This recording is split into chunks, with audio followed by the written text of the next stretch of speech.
की जरूरत है।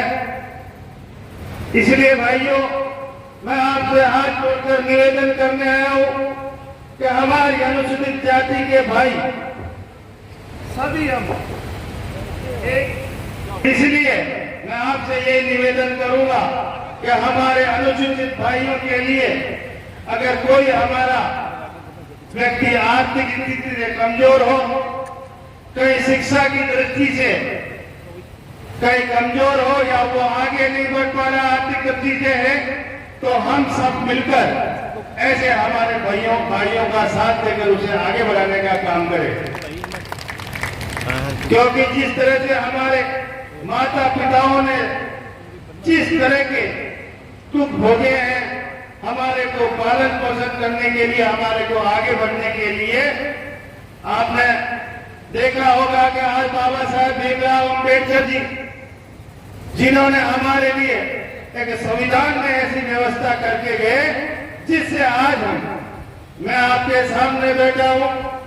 ये हमारे अनुसूचित जाति वित्त और विकास के अध्यक्ष बैठे हैं।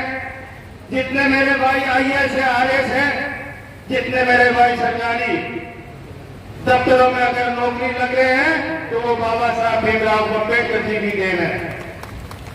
लेकिन भीमराव अम्बेडकर जी हमारे लिए व्यवस्था करके संविधान में, लेकिन उस व्यवस्था पे कब्जा करने के लिए हम लोगों को मेहनत करने की जरूरत है। अभी आप मेरे से पहले वक्ता बता रहे थे कि आरक्षण, ये आरक्षण जो बाबा साहब भीमराव अम्बेडकर जी ने जो लिख के गया, किसी की ताकत नहीं है तो हमारे इस आरक्षण को खत्म कर दे। लेकिन भाइयों, हमें सबको एकजुट रहना है। एकता रहेगी तो कोई किसी से छेड़छाड़ नहीं कर सकता। इसलिए सम्माननीय नरेंद्र मोदी जी ने कह दिया कि मैं जब तक जीवित हूं इस संविधान को न तो हटने दूंगा और न इसमें छेड़छाड़ करने दूंगा।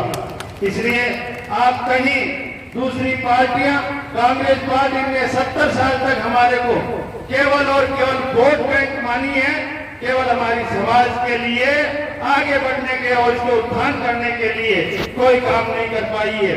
आपने 10 साल में देखा होगा हमारे सम्माननीय यशस्वी प्रधानमंत्री जी ने जो योजनाएं, जन कल्याणकारी योजनाएं लाई है, जिसमें हमारी अनुसूचित जाति के भाइयों को सबसे ज्यादा लाभ मिला है।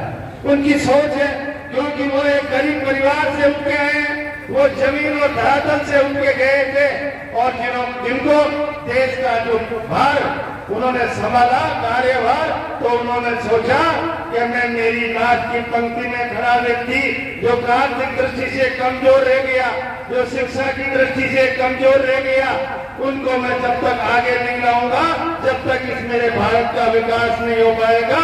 अगर मुझे विकसित भारत का सपना सजाया है तो मेरे जो आर्थिक दृष्टि से पीछे रह गए मेरे भाई, उनको मुझे मुख्य धारा में लाने का काम करना पड़ेगा।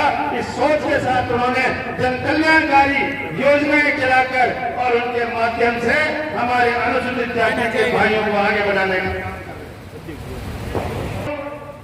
आपसे निवेदन कर रहा हूं कि जिस तरह से 70 साल से जो पार्टी हमारे को वोट बैंक समझती रही, ऐसी पार्टी ने हमारे लिए, हमारी समाज के लिए उत्थान नहीं किया। और जो 10 साल में सम्माननीय नरेंद्र मोदी जी ने जो हमारी समाज के लिए काम किया और हमारे बाबा साहेब भीमराव अम्बेडकर का मान और सम्मान किया, तो भारतीय जनता पार्टी ने किया। अगर बाबा साहेब को भारत रत्न की उपाधि दी तो भारतीय जनता पार्टी की सरकार ने, अगर हमारे बाबा साहेब के पंचतीर्थ बनाने का जो काम किया है वो आदरणीय हमारे यशस्वी प्रधानमंत्री नरेंद्र मोदी जी ने किया है। इतना मान सम्मान अगर हमारे बाबा साहेब अम्बेडकर को मिला तो वो हमारी समाज को यह सम्मान मिला है। निश्चित रूप से अगर किसी ने कदर की कांग्रेस ने तो हमारे बाबा साहब भीमराव अम्बेडकर को चुनाव में जीतने तक नहीं दिया। हमारे बाबा साहब की जब कांग्रेस सरकार से हमारे को पीछा छुड़ाकर और हमें जो भारतीय जनता पार्टी जो हमारे बारे में सोच रही है, हमारी समाज के लोगों को आगे बढ़ाने का काम कर रही है, तो हम हमारे माननीय यशस्वी प्रधानमंत्री जी का सहयोग कर रहा है। क्योंकि उनका विजन है, उनका सपना है कि मैं मेरे देश को इस इस राजस्थान को आगे बढ़ाऊं, इस हिंदुस्तान को अगर विकसित हिंदुस्तान बनाऊंगा तो मेरे हर व्यक्ति को, हर समाज के हर वर्ग के लोगों को मुझे आगे लाना पड़ेगा। इसी दृष्टि को देखते हुए आज मैं आपके बीच में खड़ा हूं कि अनुसूचित जाति जनजाति के लोगों को आपने देखा होगा, कभी अनुसूचित जाति के व्यक्ति को इस भारतीय जनता पार्टी ने आगे बढ़ाया। अगर कांग्रेस ने हमारे केवल मंत्री तो जरूर बनाए थे उनकी सरकार में, लेकिन उनको डिपार्टमेंट कुछ नहीं दिए थे। आज आपके सामने इस आपके बेटे और आपके भाई को ऐसे डिपार्टमेंट दिए हैं जिनसे मैं मेरे भाइयों का उत्थान कर सकूं। मैं शिक्षा में, टेक्निकल शिक्षा, उच्च शिक्षा में मेरे भाई, मेरे युवा लोगों का मैं आगे बढ़ाने का मैं काम करूं। इस तरह के डिपार्टमेंट दिया जाता है, लेकिन अब तक किसी कांग्रेस सरकार ने किसी भी कैबिनेट मंत्री को इन्होंने कभी भी अनुसूचित जाति वाले को डिपार्टमेंट नहीं दिए। तो ये सोच हमारे यशस्वी प्रधानमंत्री जी की है। आपने देखा होगा प्रधानमंत्री जी की सोच कि किसी भी पैसे वाले या किसी भी अप्रोच वाले को वो आगे नहीं बढ़ने देते। जो काम करता है, जो जमीन पे और समाज के लिए काम करता है, उसको आगे बढ़ाते हैं। आपने देखा होगा कि राजस्थान में एक किसान के बेटे को उन्होंने राजस्थान का मुख्यमंत्री बनाने का काम किया। मैं आभार प्रकट करना चाहूंगा उनको कि आज मेरे जैसे आपका बेटे और आपके भाई को इस राजस्थान का उप मुख्यमंत्री बनाया और आप लोगों को, अनुसूचित जाति वालों को इस राजस्थान को संभालने की जो कमान सौंपी है, इसलिए मैं उनका आभार व्यक्त करता हूं। मैं आपसे निवेदन करूंगा कि आपने ये उप मुख्यमंत्री तो बनवा लिया, लेकिन इस भाई का साथ देकर हमारी संभालने की जो कमान सौंपी है, इसलिए मैं उनका आभार व्यक्त करता हूं। मैं आपसे निवेदन करूंगा कि आपने ये उप मुख्यमंत्री तो बनवा लिया, लेकिन इस भाई का साथ देकर हमारी समाज के लोगों को आगे बढ़ाने के लिए आप लोगों का सबका सहयोग जरूरी है। मेरे भाई और मेरे बहनें, कहीं भी अगर कहीं आपको कमजोर या कहीं दुखी में है, कोई दुखी घड़ी में है, तो उसको हम साथ देकर और हमारी समाज में लाकर और हमारी सामाजिक समरसता को बढ़ाते हुए उसको उत्थान के लिए हम आगे बढ़े। ये मैं आप लोगों से निवेदन करना चाहूंगा।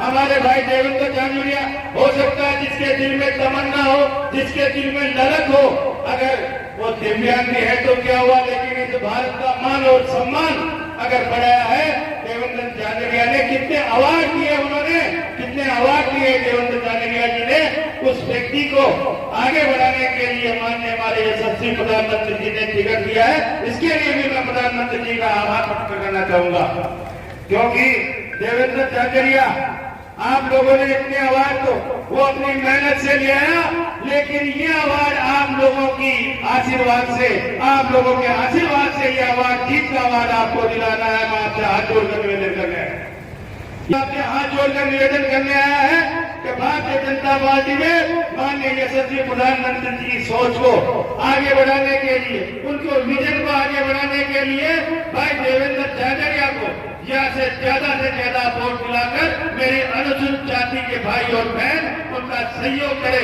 मैं आपसे हाथ जोड़ने कर मैं आपसे निवेदन करूंगा। और आप लोगों ने यहाँ आने पर जो मान और सम्मान दिया, इसके लिए मैं आप लोगों का तहे दिल से शुक्रगुजार हूँ।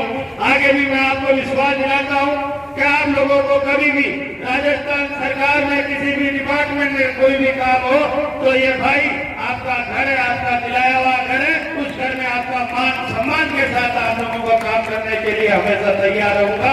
मैं आपको विश्वास दिलाता हूँ, आप कभी भी इस भाई के पास कभी भी आना, कभी भी भाई के दरवाजे खुले मिलेंगे आपको, क्योंकि मेरे भाई आज आपको उस घर में जाकर एक मान और सम्मान मिलेगा। मैं यही आपसे निवेदन करने आया हूँ। जय हिंद।